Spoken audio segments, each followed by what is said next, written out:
رات ناجی کے خاص کمرے میں اس کے 2 کمانڈر جو اس کے معتمد اور ہمراز تھے اس کے پاس بیٹھے شراب پی رہے تھے۔ ناجی نے کہا، جوانی کا جوش ہے، تھوڑے دنوں میں ٹھنڈا کر دوں گا۔ کمبخت جو بھی بات کرتا ہے کہتا ہے رب کعبہ کی قسم، صلیبیوں کو سلطنت اسلامیہ سے باہر نکال کر دم لوں گا۔ صلاح الدین ایوبی، ایک کمانڈر نے طنز کیا، اتنا بھی نہیں جانتا کہ سلطنت اسلامیہ کا دم نکل چکا ہے، اب سوڈانی حکومت کریں گے۔ کیا آپ نے اسے بتایا نہیں کہ یہ 50,000 کا لشکر سوڈانی ہے؟ دوسرے کمانڈر نے ناجی سے پوچھا، اور یہ لشکر جسے وہ اپنی فوج سمجھتا ہے صلیبیوں کے خلاف نہیں لڑے گا؟ تمہارا دماغ ٹھکانے ہے؟ ناجی نے کہا، میں اسے یہ یقین دلانا چاہتا ہوں کہ یہ 50,000 سوڈانی شیر اس کے اشارے پر صلیبیوں کے پرخچے اڑا دیں گے۔ لیکن ناجی چپ ہو کر سوچ میں پڑ گیا۔ لیکن کیا؟ اس نے مجھے حکم دیا ہے کہ مصر کے باشندوں کی ایک فوج تیار کرو۔ ناجی نے کہا، اس نے کہا ہے کہ ایک ہی ملک کی فوج مناسب نہیں ہوتی، وہ مصر کے لوگوں کو بھرتی کر کے ہماری فوج میں شامل کرنا چاہتا ہے۔ تو آپ نے کیا جواب دیا؟ میں نے کہا ہے کہ آپ کے حکم کی تعمیل ہوگی، ناجی نے جواب دیا، مگر میں ایسے حکم کی تعمیل نہیں کروں گا۔ مزاج کا کیسا ہے؟ ادروش نے پوچھا۔ ضد کا پکا معلوم ہوتا ہے، ناجی نے جواب دیا، آپ کی دانش اور تجربے کے سامنے وہ کچھ بھی نہیں لگتا۔ دوسرے کمانڈر نے کہا، نیا نیا امیر مصر بن کے آیا ہے، کچھ روز یہ نشہ طاری رہے گا۔ میں یہ نشہ اترنے نہیں دوں گا، ناجی نے کہا، اسے اسی نشے میں بدمست کر کے ماروں گا۔ بہت دیر تک یہ تینوں صلاح الدین ایوبی کے خلاف باتیں کرتے رہے اور اس مسئلے پر غور کرتے رہے کہ اگر صلاح الدین ایوبی نے ناجی کی بے تاج بادشاہی کے لیے خطرہ پیدا کر دیا تو وہ کیا کارروائی کریں گے۔ ادھر سلطان صلاح الدین ایوبی اپنے نائبین کو سامنے بٹھائے یہ ذہن نشین کرا رہا تھا کہ وہ حکومت کرنے نہیں آیا اور نہ کسی کو حکومت کرنے دے گا۔ اس نے انہیں کہا کہ اسے جنگی طاقت کی ضرورت ہے، اور اس نے یہ بھی کہا کہ اسے یہاں کا فوجی ڈھانچہ بالکل پسند نہیں۔ 50,000 باڈی گارڈز سوڈانی ہیں، ہمیں ہر خطے کے باشندوں کو یہ حق دینا ہے کہ وہ ہماری فوج میں آئیں، اپنے جوہر دکھائیں اور مال غنیمت میں سے اپنا حصہ وصول کریں۔ یہاں کے عوام کا معیار زندگی اسی طرح بلند ہو سکتا ہے۔ صلاح الدین ایوبی نے انہیں بتایا، میں نے ناجی سے کہہ دیا ہے کہ وہ عام بھرتی شروع کر دے۔ کیا آپ کو یقین ہے کہ وہ آپ کے حکم کی تعمیل کرے گا؟ ایک ناظم نے ان سے پوچھا، کیا وہ حکم کی تعمیل سے گریز کرے گا؟ وہ گریز کر سکتا ہے، ناظم نے جواب دیا، فوجی امور اسی کے سپرد ہیں، وہ کسی سے حکم لیا نہیں کرتا، اپنی منوایا کرتا ہے۔ صلاح الدین ایوبی خاموش رہا، جیسے اس پر کچھ اثر ہی نہ ہوا ہو۔ اس نے سب کو رخصت کر دیا اور صرف علی بن سفیان کو اپنے ساتھ رکھا۔ علی بن سفیان جاسوسی اور جوابی جاسوسی کا ماہر تھا۔ اسے صلاح الدین ایوبی بغداد سے اپنے ساتھ لایا تھا۔ وہ ادھیڑ عمر کا آدمی تھا، اداکاری، چرب زبانی اور بھیس بدلنے میں مہارت رکھتا تھا۔ جنگوں میں اس نے جاسوسی بھی کی تھی اور جاسوسوں کو پکڑا بھی تھا۔ اس کا اپنا گروہ تھا جو آسمان سے تارے بھی توڑ لاتا تھا۔ صلاح الدین ایوبی کو جاسوسی کی اہمیت سے واقفیت تھی۔ فنی مہارت کے علاوہ علی میں وہی جذبہ تھا جو صلاح الدین ایوبی میں تھا۔ تم نے سنا علی؟ صلاح الدین نے کہا، یہ لوگ کہہ گئے ہیں کہ ناجی کسی سے حکم لیا نہیں کرتا، اپنی منوایا کرتا ہے۔ ہاں، علی نے جواب دیا، میں نے سن لیا ہے۔ اگر میں چہرے پہچاننے میں غلطی نہیں کرتا تو میری رائے میں باڈی گارڈز کا یہ کمانڈر جس کا نام ناجی ہے ناپاک ذہنیت کا انسان ہے۔ اس کے متعلق میں پہلے سے بھی کچھ جانتا ہوں۔ یہ فوج جو ہمارے خزانے سے تنخواہ لیتی ہے دراصل ناجی کی ذاتی فوج ہے۔ اس نے حکومت کی حلقوں میں ایسی سازشیں کی ہیں جنہوں نے انتظامی ڈھانچے کو بے حد کمزور کر دیا ہے۔ آپ کا یہ فیصلہ بالکل بجا ہے کہ فوج میں یہاں کے ہر خطے کے سپاہی ہونے چاہیے۔ میں آپ کو تفصیلی معلومات فراہم کروں گا۔ مجھے شک ہے کہ سوڈانی فوج ناجی کی وفادار ہے، ہماری نہیں۔ آپ کو اس فوج کی تربیت اور تنظیم بدلنی پڑے گی یا ناجی کو سبکدوش کرنا پڑے گا۔ میں اپنی صفوں میں ہی اپنے دشمن پیدا نہیں کرنا چاہتا، صلاح الدین ایوبی نے کہا۔ ناجی گھر کا بھیدی ہے، اسے سبکدوش کر کے اپنا دشمن بنا لینا دانشمندی نہیں۔ ہماری تلوار غیروں کے لیے ہے، اپنوں کا خون بہانے کے لیے نہیں۔ میں ناجی کی ذہنیت کو پیار اور محبت سے بدل سکتا ہوں۔ تم اس فوج کی ذہنیت معلوم کرنے کی کوشش کرو اور مجھے صحیح اطلاع دو کہ فوج کہاں تک ہماری وفادار ہے۔ مگر ناجی اتنا کچا آدمی نہیں تھا، اس کی ذہنیت پیار اور محبت کے بکھیڑوں سے آزاد تھی۔ اسے اگر پیار تھا تو اپنی اقتدار اور شیطانیت کے ساتھ تھا، اس لحاظ سے وہ پتھر تھا، مگر جسے اپنے جال میں پھنسانا چاہتا اس کے سامنے موم ہو جاتا تھا۔ اس نے صلاح الدین ایوبی کے ساتھ یہی رویہ اختیار کیا۔ اس کے سامنے وہ بیٹھتا نہیں تھا، ہاں میں ہاں ملاتا چلا جاتا تھا۔ اس نے مصر کے مختلف خطوں سے ایوبی کے حکم کے مطابق فوج کے لیے بھرتی شروع کر دی تھی، حالانکہ یہ کام اس کی مرضی کے خلاف تھا۔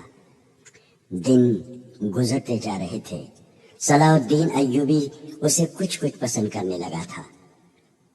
ناجی نے اسے یقین دلایا تھا کہ سوڈانی باڈی گارڈ فوج حکم کی منتظر ہے اور یہ قوم کی توقعات پر پوری اترے گی۔ ناجی صلاح الدین ایوبی کو 2-3 مرتبہ کہہ چکا تھا کہ وہ باڈی گارڈز کی طرف سے اسے دعوت دینا چاہتا ہے اور فوج اس کے اعزاز میں جشن منانے کے لیے بیتاب ہے، لیکن صلاح الدین ایوبی مصروفیت کی وجہ سے یہ دعوت قبول نہیں کر سکا تھا۔ رات کا وقت تھا، ناجی اپنے کمرے میں اپنے 2 معتمد جونیئر کمانڈروں کے ساتھ بیٹھا شراب پی رہا تھا۔ 2 ناچنے والیاں سازوں کی ہلکی ہلکی موسیقی پر مستی میں آئی ہوئی ناگنوں کی طرح مسحور کن اداؤں سے رقص کر رہی تھیں۔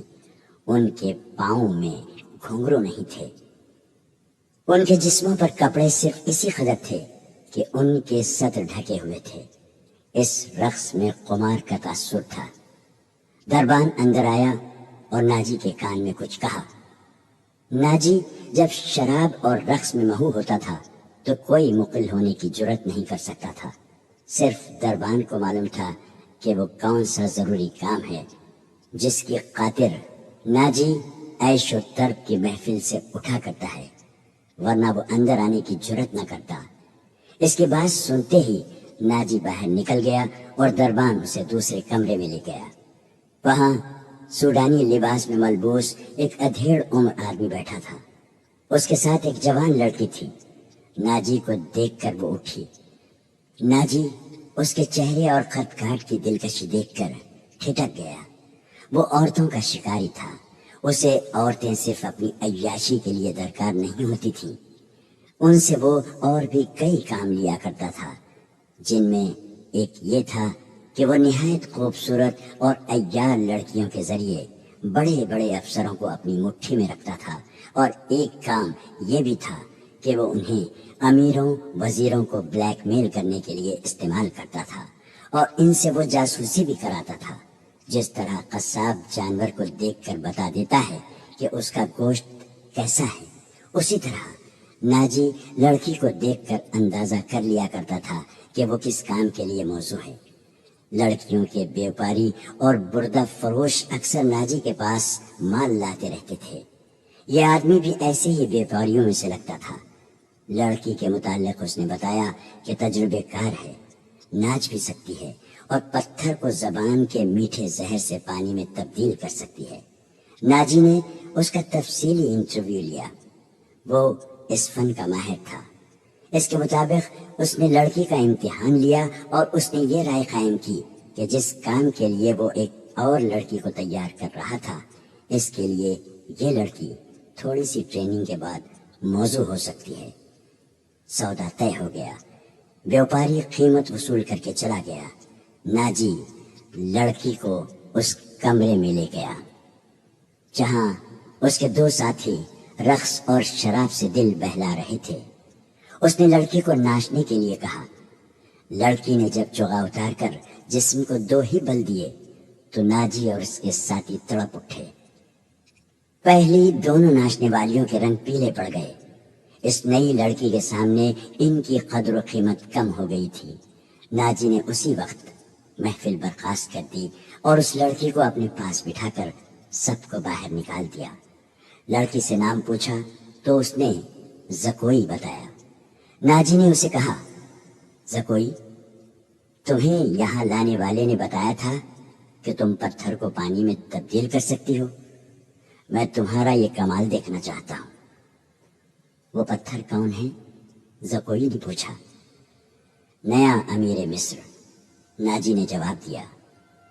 وہ سالار اعظم بھی ہے۔ صلاح الدین ایوبی؟ زکوئی نے پوچھا۔ ہاں، صلاح الدین ایوبی، ناجی نے کہا۔ اگر تم اسے پانی میں تبدیل کر دو تو اس کے وزن جتنا سونا تمہارے قدموں میں رکھ دوں گا۔ وہ شراب تو پیتا ہوگا؟ نہیں، ناجی نے جواب دیا۔ شراب، عورت، ناچ گانے اور تفریح سے وہ اتنی ہی نفرت کرتا ہے جتنی ہر مسلمان خنزیر سے کرتا ہے۔ میں نے سنا تھا کہ آپ کے پاس لڑکیوں کا ایسا طلسم ہے جو نیل کی روانی کو روک لیتا ہے۔ زکوئی نے کہا۔ کیا وہ طلسم بیکار ہو گیا ہے؟ میں نے ابھی آزمایا نہیں، ناجی نے کہا۔ یہ کام تم کر سکتی ہو۔ میں صلاح الدین ایوبی کی عادتوں کے متعلق تمہیں بہت کچھ بتاؤں گا۔ کیا آپ اسے زہر دینا چاہتے ہیں؟ زکوئی نے پوچھا۔ ابھی نہیں، ناجی نے جواب دیا۔ میری اس کے ساتھ کوئی دشمنی نہیں، میں صرف یہ چاہتا ہوں کہ وہ ایک بار کسی تم جیسی لڑکی کے جال میں پھنس جائے، پھر میں اسے اپنے پاس بٹھا کر شراب پلاؤں۔ اگر اسے قتل کرنا مقصود ہوتا تو میں یہ کام حشیش سے نہایت آسانی سے کرا سکتا تھا۔ یعنی آپ اس کے ساتھ دشمنی نہیں، دوستی کرنا چاہتے ہیں؟ زکوئی نے کہا۔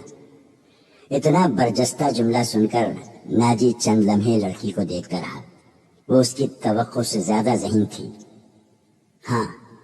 ہاں زکوئی، ناجی نے اس کے ملائم بالوں پر ہاتھ پھیر کر کہا۔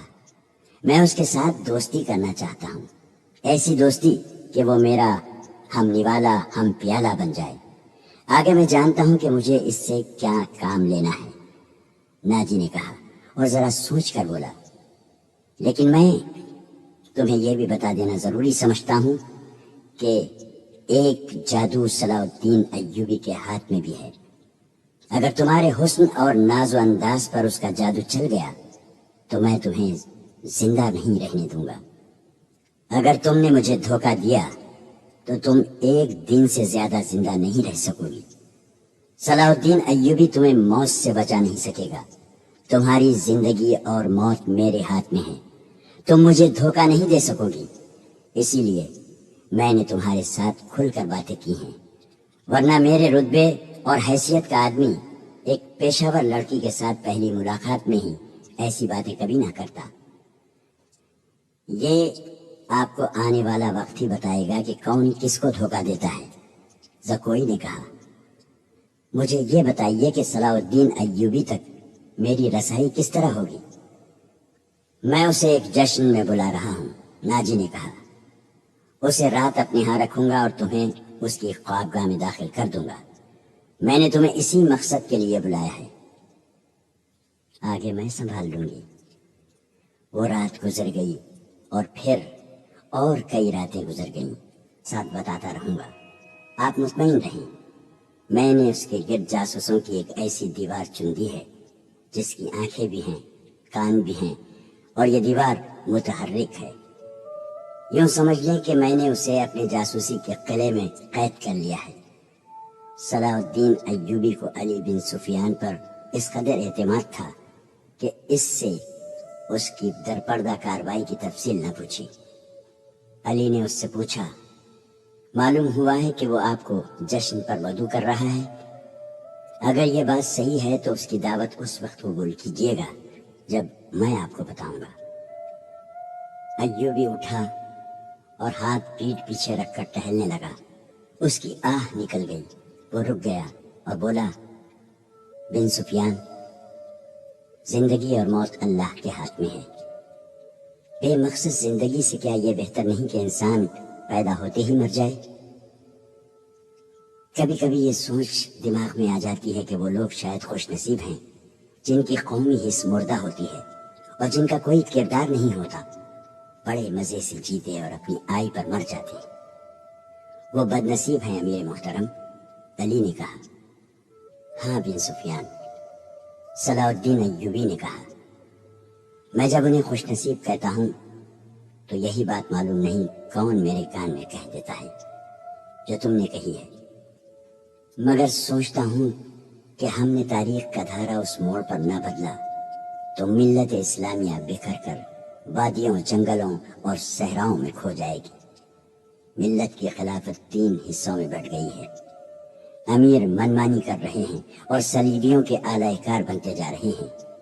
مجھے یہ ڈر بھی محسوس ہونے لگا ہے کہ مسلمان اگر زندہ رہے تو وہ ہمیشہ صلیبیوں کے غلام اور اعلی کار رہیں گے۔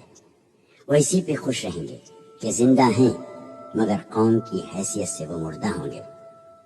ذرا نقشہ دیکھو علی، آدھی صدی میں دیکھو ہماری سلطنت کا نقشہ کتنا سکڑ گیا ہے۔ وہ خاموش ہو گیا، سر جھکا کر ٹہلنے لگا، پھر رک گیا اور سر کو جھٹک کر علی بن سفیان کو دیکھا، کہنے لگا، جب تباہی اپنے اندر سے اٹھے تو اسے روکنا محال ہوتا ہے۔ اگر ہماری خلافت اور عمارتوں کا یہی حال رہا تو صلیبیوں کو ہم پر حملے کرنے کی ضرورت پیش نہیں آئے گی۔ وہ آگ جس میں ہم اپنا ایمان، اپنا کردار اور اپنی قومیت جلا رہے ہیں، اس میں صلیبی آہستہ آہستہ تیل ڈالتے رہیں گے۔ ان کی سازشیں ہمیں آپس میں لڑاتی رہیں گی۔ میں شاید اپنا عزم پورا نہ کر سکوں، میں شاید صلیبیوں سے شکست دکھا جاؤں، لیکن میں قوم کے نام ایک وصیت چھوڑنا چاہتا ہوں۔ وہ یہ ہے کہ کسی غیر مسلم پر کبھی بھروسہ نہ کرنا۔ ان کے خلاف لڑنا ہے تو لڑ کر مر جانا، کسی غیر مسلم کے ساتھ کبھی سمجھوتا اور کوئی معاہدہ نہ کرنا۔ آپ کا لہجہ بتا رہا ہے جیسے آپ اپنے عزم سے مایوس ہو گئے ہیں، علی بن سفیان نے کہا۔ مایوس نہیں، صلاح الدین ایوبی نے کہا، جذباتی۔ علی، میرا ایک حکم متعلقہ شعبے تک پہنچا دو، بھرتی تیز کر دو اور کوشش کرو کہ فوج کے لیے زیادہ سے زیادہ ایسے آدمی رکھو جو جنگ کا تجربہ حاصل کر چکے ہوں۔ ہمارے پاس اتنی لمبی تربیت کا وقت نہیں ہے۔ بھرتی ہونے والوں کا مسلمان ہونا لازمی قرار دے دو اور تم اپنے لیے ذہن نشین کر لو کہ ایسے جاسوسوں کا ایک دستہ تیار کرو جو دشمن کے علاقے میں جا کر جاسوسی بھی کریں اور شب کو بھی ماریں۔ یہ جابازوں کا دستہ ہوگا، انہیں خصوصی تربیت دو۔ ان میں یہ صفات پیدا کرو کہ اونٹ کی طرح زیادہ سے زیادہ عرصے پیاس برداشت کر سکے۔ ان کی نظریں عقاب کی طرح تیز ہوں، ان میں صحرائی لومڑی کی مکاری ہو اور وہ دشمن پر چیتے کی طرح چھپٹنے کی مہارت، دلیری اور طاقت کے مالک ہو۔ ان میں شراب، حشیش وغیرہ کی عادت نہ ہو اور عورت کے لیے وہ برف کی طرح یکر ہو۔